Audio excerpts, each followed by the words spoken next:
Hey, what's up guys? It's camera comparison time between the Xiaomi Mi 6X and the Oppo F7. The Oppo F7 won it in our speed test. Will it still win in the camera department? Here are the camera specs of both phones. The Oppo F7 with only one camera lens though, but it kind of demolished a lot of dual camera phones in our previous comparisons. The Mi 6X though isn't like any of those previous phones that the F7 has battled. It's actually pretty good. Now I won't keep you waiting any longer. Let the battle begin. No.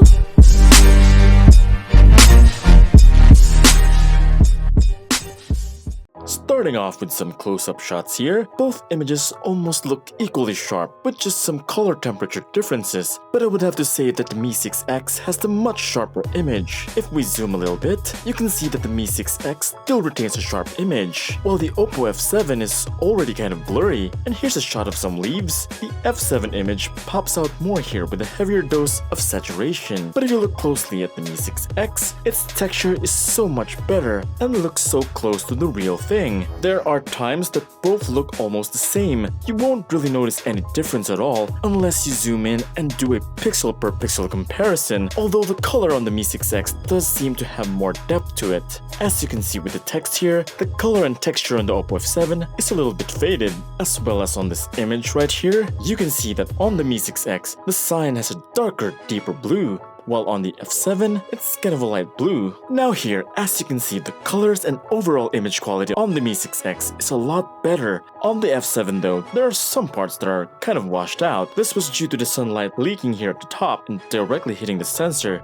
Here's another image of it showing some washed out parts, although we can't deny just how much better the dynamic range is on the Oppo F7, revealing so much objects in the image in the darkest areas. Now on the topic of HDR, the Oppo F7 is just a beast. It's able to balance out the image very well, and all I can say is that it's very reliable to use in almost any lighting condition. This is how advanced the image processing is on the Oppo F7. It manages to really bring out the details in the brightest and darkest areas of the subject. As you can see at the part of the rock right here, it's able to show most of the rock's whole body on the F7, but it's not as good looking as the one on the Mi 6X. You can really see that the textures on the Mi 6X rock is so much better compared to the F7. And checking out more HDR shots, as you can see right here, we can totally see that the Oppo F7 indeed can reveal so much in the shadows. The Mi 6X just struggles to reveal the people here and some other parts here as well. But yeah, the photo here on the F7 kinda looks like a painting. So yeah, it does cut down on sharpness when there are some extremes in the picture.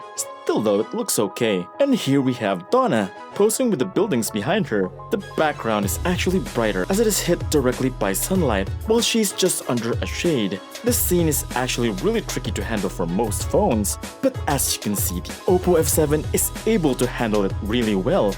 Her face is exposed just enough to make it uploadable in Instagram. And here's my favorite shot in this video. Now I like how the Mi 6X manages to show the roundedness of the sun and provide a really artistic look here. And this I think is like an exception to HDR. It will really depend on how you want it to look like. Here's an actual video of both phones handling this scene, and yeah, there's that shaky jello effect on the Oppo F7. I just wish it wasn't doing that. Kind of ruins the whole scene. But yeah, looking to the left, as you can see, the exposure is so much better on the F7, and panning to the right, we see the same results.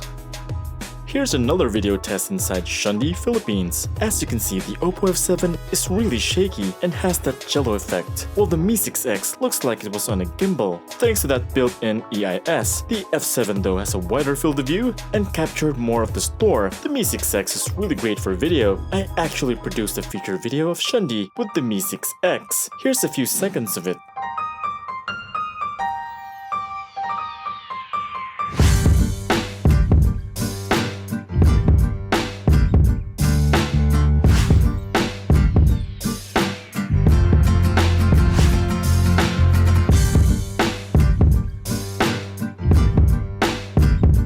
Now moving on to bokeh, the Mi 6X can really capture great bokeh shots. The cutouts are almost perfect, and the shallow depth of field is pretty decent. The bokeh effect on the F7 doesn't seem to work with non-human objects. You kinda need to close in a little bit to at least have some kind of blurring in the background, and as you can see here, it works when it's a person, but then it's quite far from what the Mi 6X is able to do. The cutout is almost software processing on the F7, I believe. On the Mi 6X, it has an extra lens helping it out, achieving great results like this. Now the only gripe I have with it though, is that it's not as good as the Oppo F7 when it comes to low light. As you can see, the exposure on her face on the F7 is just fantastic. These shots are taken inside of the dessert museum. There's lots of sweets here and she's just enjoying every bit of it. But yeah, looking at the images, you can easily determine which one is the better photo. If you were wondering, the Mi 6X is actually a little bit better in low light than the Redmi Note 5, but both don't really come close to the Oppo F7 in terms of low light performance.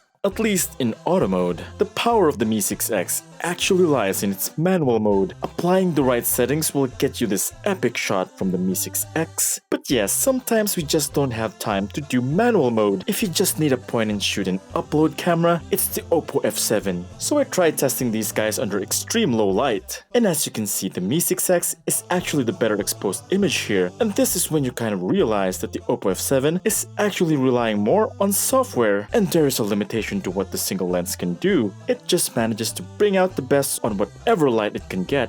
This could mean that the software processing for auto mode on the Mi 6X is just not as well tuned as the Oppo F7. And here's an extreme low light video test to show what I mean. As you can see on the Mi 6X video, the path is still visible, while on the F7 it's almost pitch black. This is just testing out the extremes on both phones. To know their max capabilities, you won't likely do this anyways. For me, both phones are actually really good, and can even be as good as the phones that are twice, even thrice their price point. I'm really excited to test this out with the upcoming Mi 8 and the Mi 8 SE.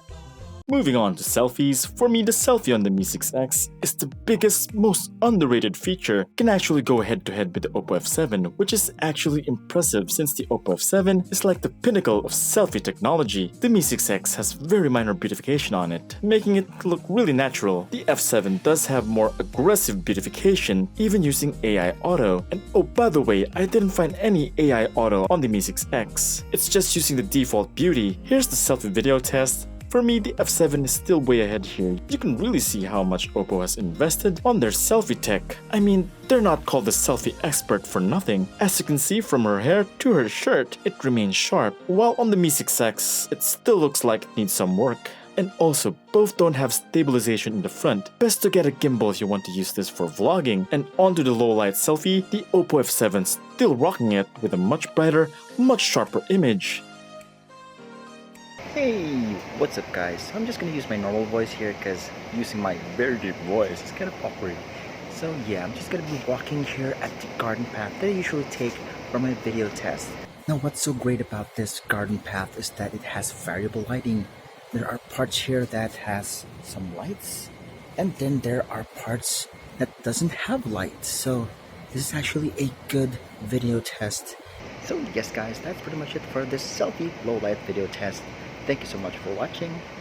Alright, so you've seen the pictures and the videos. Now here are my thoughts. For sheer reliability in taking photos, if you just want to point and shoot and upload, there is no doubt about it. It's the Oppo F7. No matter what the picture, no matter what lighting, it seemed to get it right most of the time. The imaging software is just phenomenal. The highlight of the Oppo F7 is actually in its selfie camera. It's currently hands down the best selfie shooter in any phone. I just wish they added EIS on both cameras. Would have been awesome to have it. And as for the Mi 6X, for me, the results were very similar to the Redmi Note 5 AI, at least in terms of the rear camera that is. The image quality is excellent, very sharp and crisp photos. The bokeh effect is really good. Cutouts are almost perfect, and you can do DSLR-like shoots. Though it just couldn't match the Oppo F7's HDR. There are times the subject is underexposed, but for the selfie camera though, it is much improved over the Redmi Note 5 AI and is very good in low light. That being said, these phones are amazing mid-range shooters. It's just up to you now which look you like the best. And that's pretty much it for this camera comparison. I'll be doing a camera comparison between the Mi 8